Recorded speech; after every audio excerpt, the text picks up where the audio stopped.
예, 참으로 좋은 저녁입니다. 날씨가 이제 제법 아침 저녁으로 선선해져서 캘리포니아 이 전형적인 날씨를 회복하는 것 같습니다. 우리 좌우에 계신 분들하고 잠깐 인사 나누실까요? 예, 샬롬, 감사합니다.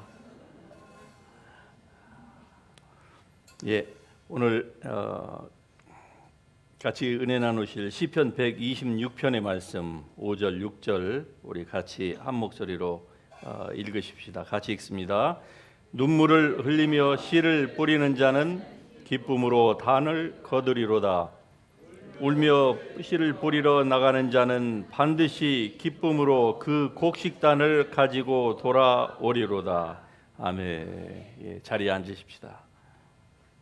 때를 분별할 줄 아는 지혜가 우리에게 필요합니다. 농사꾼은 많은 공부를 하지 않았어도 씨를 뿌릴 때와 그리고 거둘 때를 잘 알고 있습니다. 그런데 많이 배우고 도유지에서 살고 문명의 이익을 있는 대로 다 누리고 세계 최고의 나라에서 살고 있음에도 불구하고 우리에게 그런 지혜가 부족한 것 같습니다. 하나님께서 사람에게 주신 그 때를 우리가 분별할 줄 안다고 하는 것이 얼마나 중요한지 우리가 시간이 지나면 지날수록 더더욱 느끼는 거 아닙니까? 마땅히 무엇인가를 해야 될 때, 즉 테이크 액션을 취해야 될 그 시점을 넘긴 이후에 뒤늦게 깨닫고 그 무엇인가를 회복하기 위해서 노력을 해본 경험이 여러분 다 있으실 것입니다. 어떻습니까? 시간이 지난 후에 그때 했어야 되는 바로 잡았어야 되는 것들을 액션을 취하지 아니하고 미적거리고 그냥 미루다가 어떻게 우연히 되겠지 하다가 나중에 지나놓고 보니까 되지 않는 거죠. 그래서 그것을 바로잡기 위해서 애를 써보신 경험 다들 있으시죠? 쉽던가요? 굉장히 어렵습니다. 어떤 것은 거의 불가능합니다. 아무리 하려고 해도 안 되는 거예요. 그래서 이러한 경험들을 다 하고 자녀를 키운 부모들이 아이들이 공부하지 않고 놀을 때에 뭐라고 합니까? 이놈아 공부해라. 공부해서 남주냐? 너 잘 되라고 하는 것이다. 그런데 아이들은 그때가 공부해야 될 때인지를 잘 모르는 것이죠. 하지만 그 시기를 그 자기가 지금 보는 자기의 자녀들처럼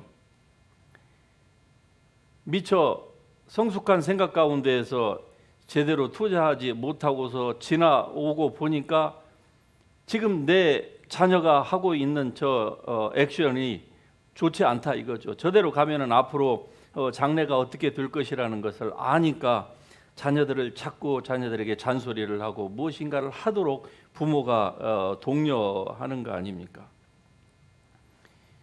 우리는 뿌리는 대로 거두게 되어 있습니다. 이것은 사람들이 흔히 자연의 법칙이라고 하지만 이 자연의 법칙은 사실 하나님이 만드신 법칙입니다. 그러므로 뿌리는 대로 거두게 반드시 되어 있는데 지금 성경에서는 그냥 우리가 흔히 말하는 공 심은 데 공 나고 밭 심은 데 밭 난다. 그러한 정도야 공부를 하지 않은 농부도 다 안다고 했습니다. 하지만 오늘 우리 본문에서 말씀하고 있는 눈물을 흘리며 씨를 뿌리는 자는 기쁨으로 거두리로다. 눈물을 흘리며 씨를 뿌리는 자는 기쁨으로 거두리로다. 울며 씨를 뿌리러 나가는 자는 반드시 기쁨으로 그 곡식단을 가지고 돌아오리로다. 농경 사회의 배경을 두었던 지금 이 시편 126편의 그 기자가 그 농경 사회를 배경으로 해서 지금 곡식단을 얘기를 하고 있는 것이죠. 울며 씨를 뿌리는 나가는 자는 반드시 기쁨으로 곡식단을 가지고 돌아온다. 이 짧은 시편 이 126편은 1절에서 6절까지로 되어 있는데 이 1절을 보면은요, 1절에서부터 그 4절까지를 보면은 이스라엘 백성들이 바벨론의 포로로 잡혀갔습니다. 그리고 약 70여 년이 흐른 이후에 그들이 어느 날 갑자기 본국으로 돌아가라고 하는 이 사이프러스의 칙령을 받습니다. 예, 사이러스의 그 칙령, 고레스 왕이죠. 마치 그때에 그들이 그 소식을 들을 때에 우리가 꿈꾸는 것 같았도다, 그렇게 표현을 합니다. 우리 대한민국도 중국의 식민지, 일본의 식민지가 된 적이 많았기 때문에 한번 우리나라의 과거의 역사를 돌이켜서 우리가 한번 가정을 해보십시다.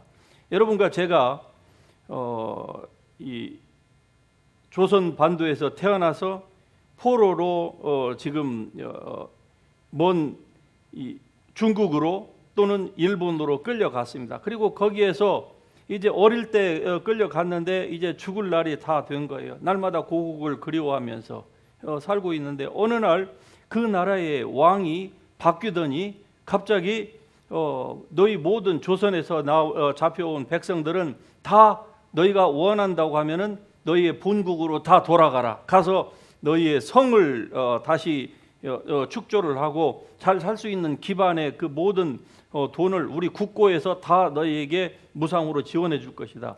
그 말을 들을 때에 얼마나 감격이 크겠습니까? 그런 일들이 과연 역사에서 얼마나 일어났을까요?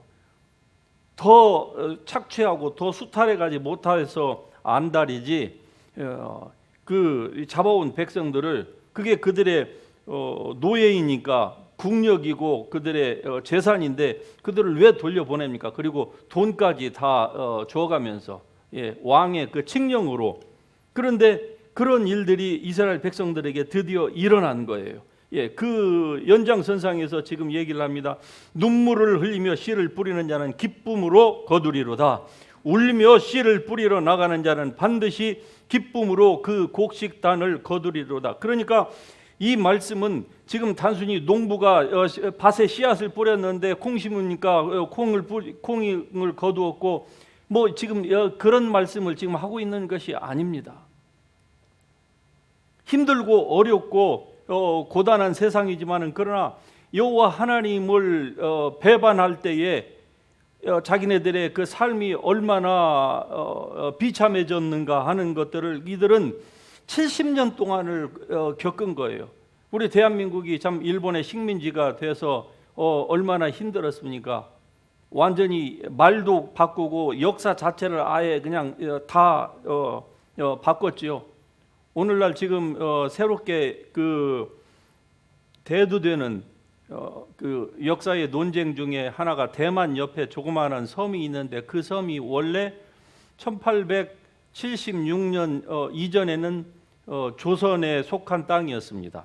그 섬이. 그런데 일본이 대만을 침공하고 그 다음에 그 태평양을 먹기 위해서 먼저 그 섬으로 들어갔어요. 그래서 그 섬에 그 이전에는 다 조선 사람들이 살고 있었습니다. 그런데 일본이 거기를 강제적으로 침공을 해가지고 그곳을 완전히 다 바꿨습니다. 그리고 조선에 관련된 모든 그 역사 기록들을 그 섬에서 다 지웠어요. 그래서 지금도 그 땅은 일본 땅이 됐어요. 그런데 최근에 그 땅이 조선 땅이라고 하는 것을 알게 되고 한국에서 지금 국제 재판소에 그것을 올려놓고 있습니다. 일본은 이제 그것을 증명을 해야 되는데 거기에 있는 거기에 있는 일본 사람들이 지금 뭐 1876년 이후이니까 다 일본 사람이 됐겠죠. 그런데 한국 전통들이 그대로 남아 있는 거예요. 그 이름도 그대로 한국 이름을 가지고 있는 사람도 있고, 물론 뭐 대부분이 일본 이름으로 바뀌었는데 그럼에도 불구하고 역사 의식이 있는 사람들이 이 땅은 원래 대한민국의 조선에 속한 땅이었다라고 얘기를 한다고 하는 것이죠. 그러나 한번 바뀌어버린 것들을 되돌리기가 얼마나 어렵습니까? 단 36년밖에 우리가 이 일본의 식민 통치를 당한 것뿐이었는데 이때의 이스라엘 백성들은요 자그마치 70년이 넘었습니다. 그리고 고국 자체가 완전히 없어졌어요. 네. 그런 상태에서 지금 고국으로 돌아가라고 하는 그 고레스의 칙령을 받았습니다. 그때에 그들이 우리가 꿈꾸는 것 같았도다. 할렐루야.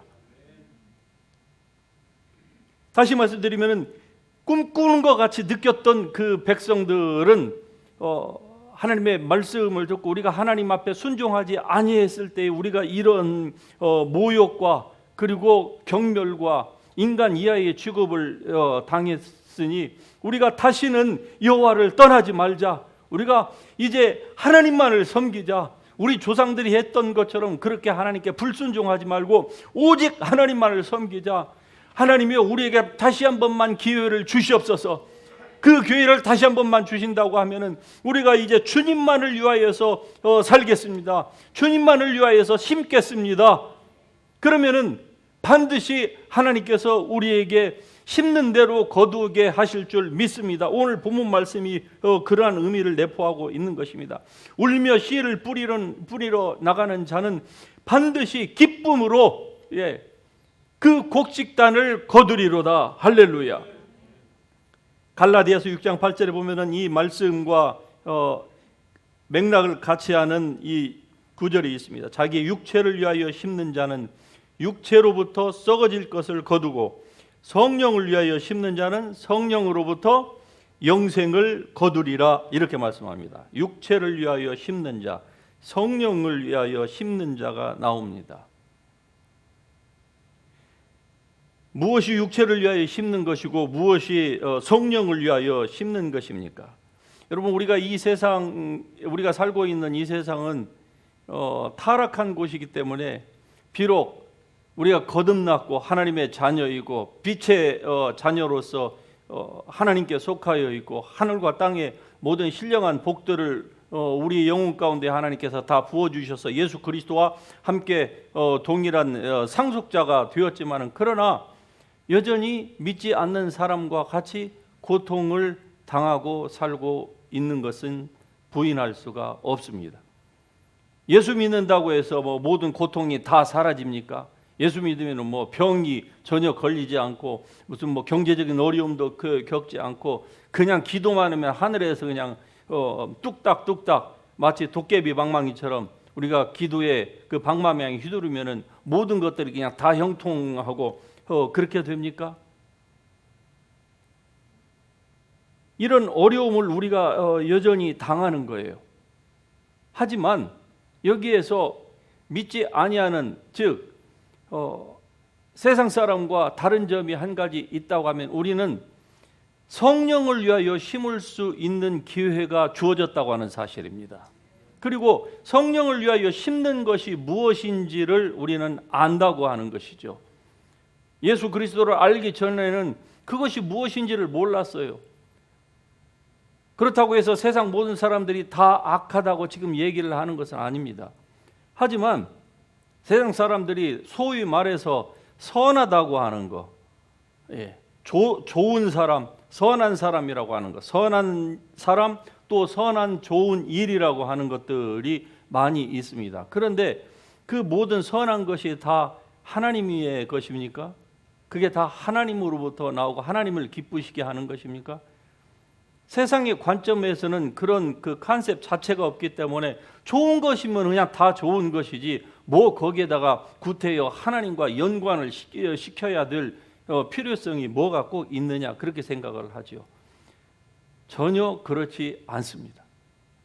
모든 어떤 것들이 어떤 명제가 여러분이 생각할 때 선하다고 생각하고 싶다고 하면은 그것이 하나님과 연관을 반드시 우리는 지어야만 합니다. 그래서 하나님이 보실 때에 선하신가? 하나님이 보실 때에 좋은 것인가? 만일 그렇지 않다고 하면은요, 우리는 그 모든 것들을 과감히 버릴 줄 아는 결단성을 발휘해야만 합니다. 그렇지 않으면은요, 나도 모르게 육체를 위하여 심게 되어 있는 거예요. 소위 선한 일이라고 하면서 우리는 자칫 잘못하면 나를 위해서 심는 거예요. 즉 육체를 위하여 심어요. 그러면은요, 하나님이 만드신 법칙 가운데서 심는 대로 거둔다 이거죠. 그러니까 육체를 위하여 심는 자는, 성경이 뭐라고 되어 있습니까? 육체를 위하여 심는 자는 육체로부터 썩어질 것을 거둔다고 그랬어요. 썩어질 것, corruption을 거둔다는 것이거든요. 자, 육체를 위하여 심으면 흔히 사람들이 생각할 때에 육체를 위하여, 그리스도인임에도 불구하고 육체를 위하여 심었기 때문에 하나님으로부터 형벌을 거두게 하나님께서 만드신다, 그렇게 사람들이 생각을 하는 것이죠. 본문은 그렇게 얘기하지 않습니다. 육체를 위하여 심으면 육체로부터 썩을 것을 거둔다는 것이죠.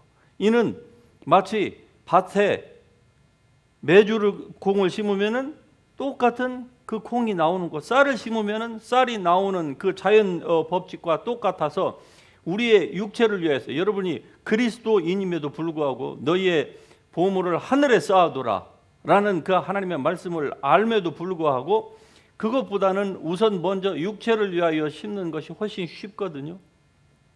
그게 손에 금방 잡힐만 한 것이고, 그리고 우리의 이 오감으로 바로바로 느낄 수 있는 거예요.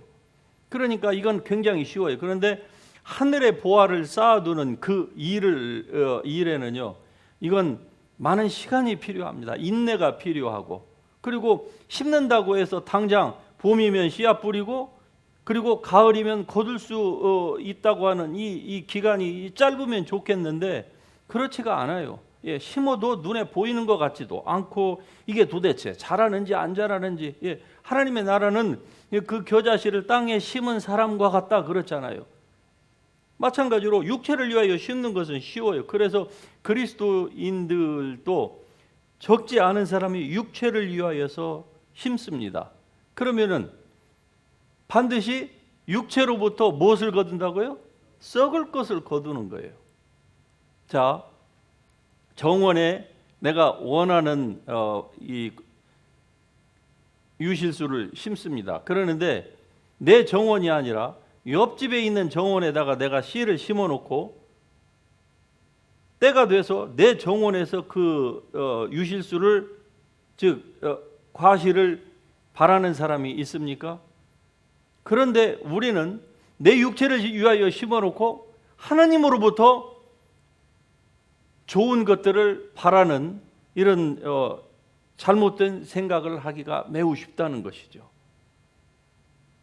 자, 그럼 여기서 육체를 위하여 심는다는 것의 의미가 무엇일까요? 사람들은 육체를 위하여 심는다 하면 무슨 심각한 죄와 하나님께 등 돌리는 거, 뭐 이런 거 있죠. 하나님을 멀리 떠나고 이런 것들만 육체를 위하여 심는 것이다 라고 생각을 하지만은, 사실은 그것은 좁은 의미에서 아주 눈에 확 들어오는 이러한 것이지만, 그러나 넓은 의미에서 육체를 위하여 심는다는 것은요, 하나님의 것들을 추구하지 않는 모든 것입니다.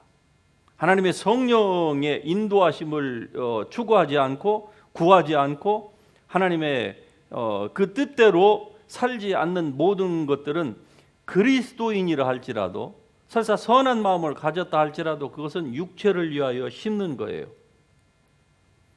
그러면은요, 반드시 육체로부터 썩을 것을 거두게 되어 있습니다.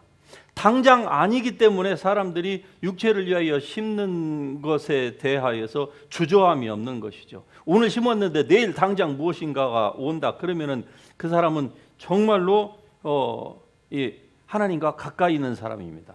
흔히 우리가 뭘 하지 말아야 되는데 무엇을 마음의 꺼리낌 가운데서 행했는데 바로 뭐 그냥 결과가 바로 그날이든지 그 다음 날이든지 나타나가지고 아 뜨거 할 만한 일들이 자기 삶에 발생했다. 그러면은요, 그런 사람은요 하나님과 굉장히 민감한 사람이에요. 그러니까 하나님께서 한번 경고로 다시는 이런 일 하지 마라 하고 그렇게 주시는 거예요. 그런데 대부분은요, 육체를 위하여 심을 때의 결과가 그렇지 않습니다. 반드시 시간이 걸리는 것이죠. 하지만 결과는 분명합니다. 육체를 위하여 심으면은 반드시 썩을 것을 거두게 되어 있습니다. 자, 바리새인들을 한번 생각해 보십시다. 바리새인들. 우리가 흔히 생각할 때 바리새인들은 나쁜 사람이라고 생각을 우리는 그렇게 하기 쉽지만은 그렇지 않습니다. 바리새인들은요, 사람의 관점에서, 종교적인 관점에서 봤을 때는 굉장히 훌륭한 사람들이었습니다. 그들은요, 일주일에 정기적으로 금식을 했고요. 그리고 하나님의 말씀을 바리새인들은 그 당시에 모세 오경을요, 토시 하나 틀리지 않고 처음부터 끝까지 다 외우는 사람이었어요. 그렇게 외우기 위해서는 어릴 때부터 밥만 먹으면 그 일을 해야 되는 거예요. 시간만 남으면 자기의 일상생활을 하면서도. 그러니까 하나님의 말씀을 가까이 하려고 하니까 그들의 삶은 어떻게 했을까요? 그렇지 않은 사람보다, 시장 잡배들보다 훨씬 더 거룩한 삶을 그들은 추구했고, 실제로 사람들이 볼 때에 그 홀리 라이프를 그들은 살았습니다. 그런데 사람들이 볼 때는 그랬는데 예수님은 뭐라고 하셨을까요? 하나님 되신 그분은 뭐라고 하셨습니까? 이게 중요한 거다 이 말이죠. 세상이 이 포인트를 놓치고 있는 거예요. 예수님은 그들을 향하여서 이 회칠한 무덤이라고 했어요. 회칠한 무덤. 아니, 사람이 볼 때는 거룩한 삶을 살고, 우리도 저 바리새인들처럼, 랍비들처럼 저렇게 우리도 살기를 원한다고 사람들이 동경하는 그 대상, 롤 모델 중에 하나인데, 예수님은 그들을 가르쳐서 왜 그렇게 심한 말씀을 하셨을까요? 사람은 외모밖에 보지 못하지만 하나님은 그 중심을 보느니라. 할렐루야.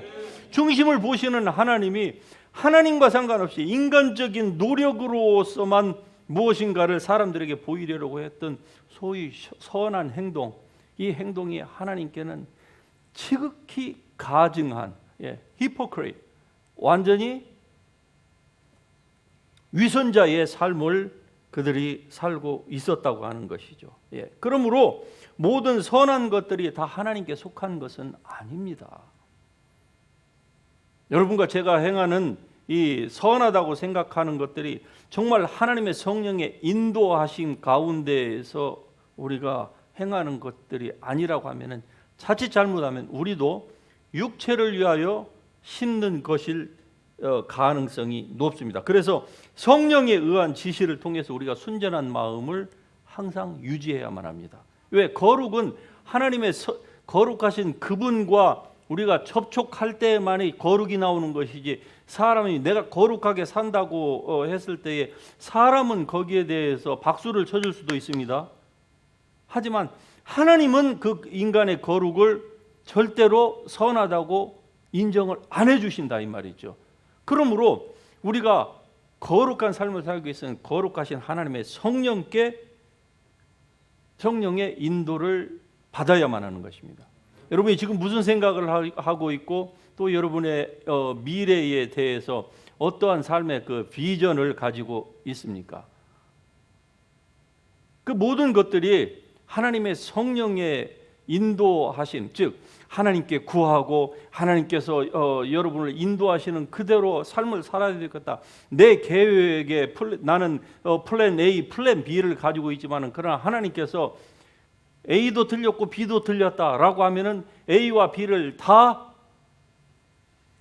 내가 양보할 수 있는 이런 마음의 자세를 우리가 가지고 있지 아니하면, 대부분의 그리스도인들이 어떻습니까?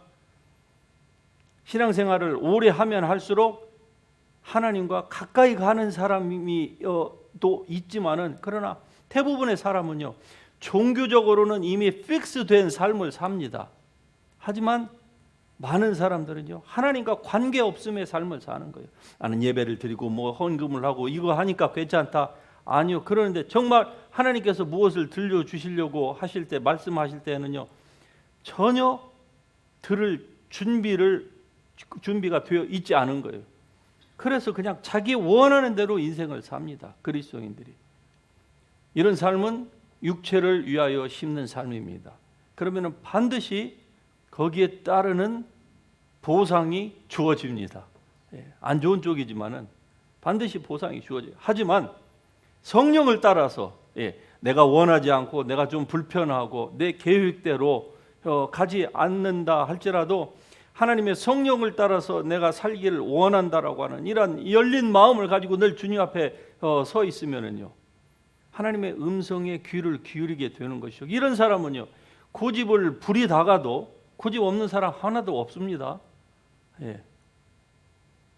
저도 고집하면 뭐 여러분보다 2등가라면 제가 서운할 정도이고, 그런데 고집을 부리다가도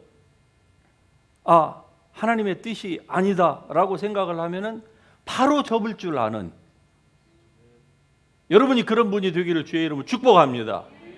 하나님의 원하심만이 이루어질 때에 여러분의 삶에 보람도 있고 그리고 삶의 열매도 있는 것입니다. 그러나 하나님이 원하시는 삶이 아니면은요, 원하시는 삶이 아니면 뭐 다 이 땅에서 다 망한다, 뭐 병들어서 다 죽는다, 그런 의미만은 아니죠. 사람이 인생의 삶의 지혜가 있고 조심성이 있고 항상 그러면은 그렇지 못한 사람보다 평안한 삶을 살겠죠. 그러나 평안한 삶을 사는 것이 다 하나님이 기뻐하시는 그리스도인의 삶은 아닐 수도 있다는 것이죠. 그래서 항상 여러분이 성령께 민감할 수 있기를 주의 이름으로 축복합니다. 늘 하나님께 귀를 기울이셔야만 해요. 인생을 내가 뭐 이만큼 살았으니까 나 어느 정도 안다, 그럴 수 있겠죠. 물론 여러분의 경륜이 다 필요 없다는 건 아니에요. 그러나 육체를 위하여 사는 것과 성령을 위하여 사는 것의 차이는 분명히 있습니다. 이거를 알 수 있는 것은 오직 하나님의 말씀을 잘 듣고 그리고 하나님의 성령의 인도하심을 받기 위하여서 반드시 자기의 이 교만하고 완악한 의지의 무릎을 꿇고 기도해야만 합니다. 하나님 말씀을 붙잡고 기도하지 않는 사람은요, 결국 안 됩니다. 왜? 자기의 육체의 소리가 더 잘 들리기 때문에 그래요. 육체의 소리는요, 오감입니다. 바로 손으로 만지면 알 수 있고 눈으로 보면은 그냥 시각적으로, 청각적으로, 후각적으로 바로바로 우리가 느낄 수 있는 거니까 쉬워요. 그런데 영적으로 성령을 쫓아 사는 것은요, 하나님은 영이시니 그 말은 하나님은 보이지 않는다는 게 우리 육신의 눈으로는, 그분은 만질 수도 없고 냄새 맡을 수도 없고, 그렇기 때문에 성령을 위하여 심는다고 하는 것은 우리의 오감을 따라서 사는 것처럼 그렇게 쉬운 게 아니다. 그러면 어떻게 할까? 하나님의 말씀을 따라서 살면 되는 것입니다. 여러분이 하나님의 말씀을 따라서 온전히 성령의 인도함을 받기를 원하면 하나님께서 반드시 여러분의 삶을 인도해 주실 줄로 믿으시기 바랍니다. 이게 우리를 향하신 하나님의 뜻이에요. 육체를 위하여 심는 자는 육체로부터 썩어질 것을 거둡니다. 썩어질 것. 현명하게 사람은 이 땅에서 뭐 많은 것들을 축적하고 살 수도 있겠죠. 그러나 그 모든 것들이 결국은 다 썩어지는 것입니다. 건물도, 차도, 내가 그렇게 좋아하는 그 무엇도 때가 되면은 다 싫어질 때가 있어요. 그렇지 않습니까? 과거에 그렇게 좋아했던 것이 시간이 지나 보니까 합의가 바뀌어요. 그래서 그런 것들을 다 버리더라고요. 그리고 새로운 것을, 근데 그 새로운 것이 해 아래 새 것이 없습니다. 조금 시간이 지나고 그러면은요, 그것도 또 다 관심 밖으로 밀려나게 돼 있어요. 그래서 결국 주님의 나라를 위해서 심는 것이 아니면 이 땅에서 아무리 편안하게 살아본들 기껏해야 몇십 년입니다. 물론 몇십 년이 짧다는 건 아니에요. 하지만 그 모든 것들은 하나님에게 인정받는 것들이 못 된다고 하면 결국은 다 썩어지고 낡아지고 사라져가는 것들 뿐입니다. 그래서 영생을 추구하시기를 주의 이름으로 축복합니다. 눈에 보이는 것은 잠깐이요 보이지 않는 것이 영원하니, 오직 하나님과 하나님의 것들에 관련된 것들만이 정말로 여러분의 삶을 의미 있게 만드는 것입니다. 한 번밖에 없는 삶입니다. 두 번 살 수가 없어요. 한 번밖에 없는 이 삶을 어떻게 하면은 나를 지으신 그 창조주 그 하나님을 위하여서 나에게 주어진 모든 이 재능과 물질과 이 모든 삶의 기회를 하나님을 위해서 살까라고 여러분이 생각을 하고 하나님께 구해 보십시다. 그러면 하나님께서 반드시 여러분의 삶 가운데에 여러분이 구하는 대로 이루어 주실 것입니다. 여기에 대한 좋은 예가 우리 한국 교회 안에서 입으로 회자되고 있습니다. 6.25가 지난 이후에 울산에 사는 어느 한 가난하게 사는 여자 집사님이 있었어요. 이분이 작은 돈을 가지고 푼돈을 가지고 명태 몇 상자를 그 동태 몇 상자를 띄어다가 그걸 머리에다 이고 돌아다니면서 팔고 또 그것으로 그렇게 삶을 연명하고 있는 아주 홀로 된 가련한 여인이었습니다. 그런데 신앙이 좋았어요. 그래서 주님을 위해서 무엇인가를 하고 싶은데 자기가 할 수 있는 것도 없고 돈도 없고 시간도 없고 그래서 기도하는 가운데 하나님 내가 죽기 전에 번듯한 예배당 하나 하나님 앞에 봉헌하고 죽었으면 좋겠습니다. 이 꿈을 하나님 이루어 주시옵소서. 그렇게 기도를 합니다. 그런데 동태장사가 어느 세월에 예배당을 지을까요? 1년이 지납니다. 5년이 지납니다. 10년이 지나도 자기의 그 꿈이 이루어질 기미가 보이지를 않는 거예요. 하나님, 나이는 들어가고 여전히 10년 전과 마찬가지로 나는 할 수 있는 게 이거 동태장사밖에 없는데 그래도 하나님의 살아계심을 친히 체험하게 해주세요. 나는 하나님을 믿습니다. 막연하지만은 10년 동안 비전을 잃지 않고 기도를 하고 있었습니다. 그런데 어느 날 그날도 동태를 지고 마을을 돌아다니는데 어느 할머니가 부르는 거예요. 그래서 가봤더니 할머니가 이만한 주머니를 가지고 나오는데 여보 내가 이거 평생 모은 이 동전인데 내가 필요해서 그러는데 당신 그 동태 한 상자하고 이거 좀 바꿔주소.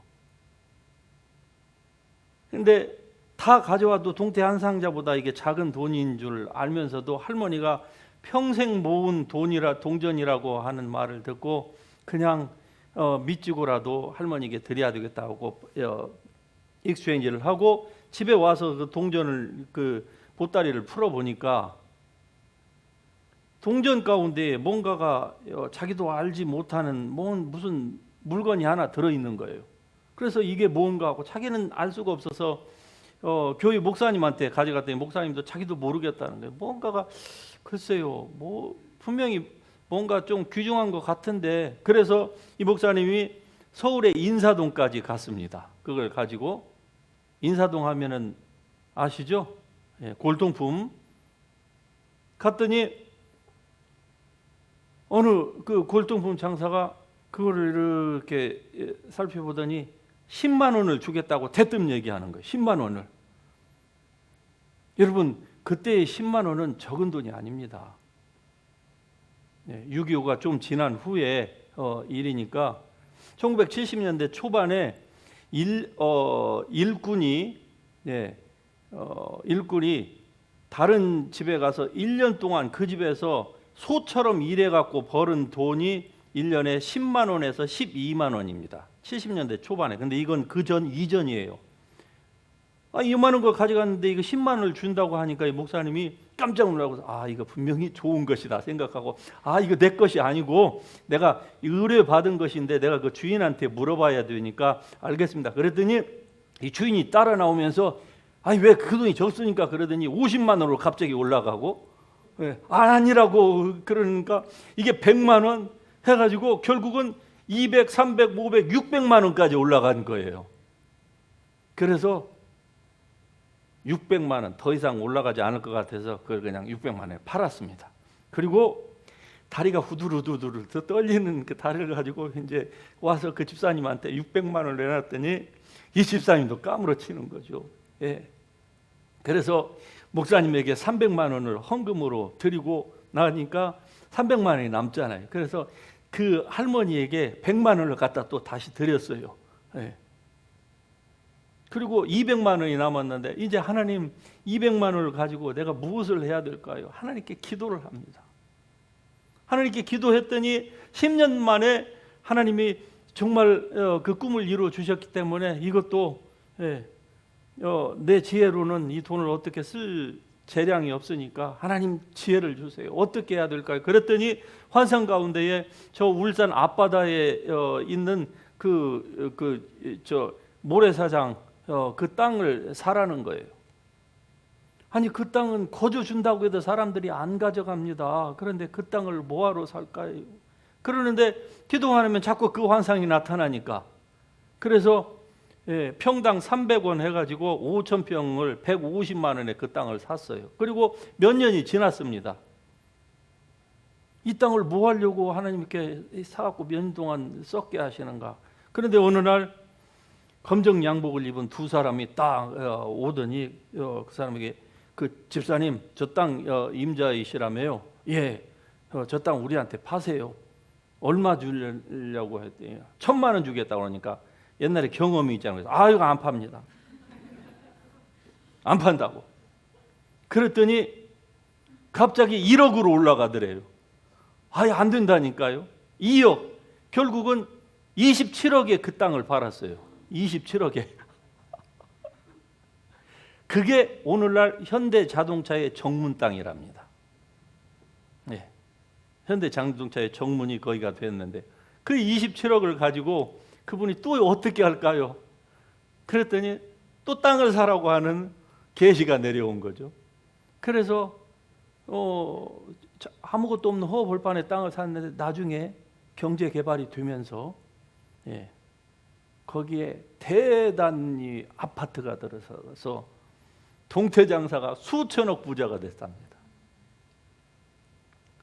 물론 이 수천억 부자가 되려면 여러분이 동태장사부터 시작을 하셔야 돼요.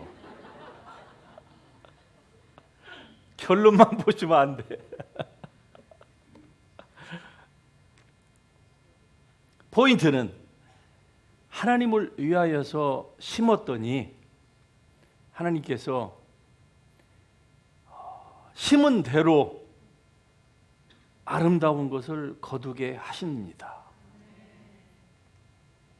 여러분의 처한 상황이 다 다를 수 있고 나름대로는 참 내 아픔이 가장 크게 느껴지고 내 문제가 가장 크게 보일 때도 있을 것입니다. 그러나 우리가 하나님을 위하여서 육체가 아닌 성령을 따라서 사는 삶을 추구하다 보면은요, 문제들은 점점점 작아집니다. 하나님만을 쳐다보면은요, 문제는 점점 작아지게 되어 있어요.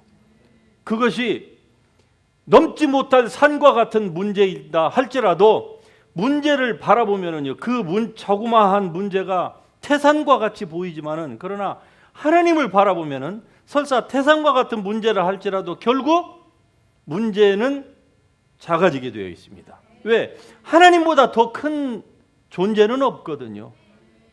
물건이건 아니면 사람이건 환경이건 간에 어떠한 것도 하나님보다 더 큰 것은 없습니다. 그러므로 여러분 오직 하나님을 추구하실 수 있기를 주의 이름으로 축복합니다. 육체를 위하여 심는 자는 육체로부터 썩어질 것을 거두지만 그러나 성령을 위하여 심는 자는 성령으로부터 영생과 은혜를 거두게 되어 있습니다. 할렐루야. 눈물을 흘리며 씨를 뿌리는 자는 기쁨으로 단을 거두리로다. 울며 씨를 뿌리는 자는 기쁨으로 단을 거두리로다. 할렐루야. 이런 주님의 은혜가 여러분의 삶 가운데에 충만할 수 있기를 주의 이름으로 축복합니다. 우리 같이 일어나셔서 찬양하십시다.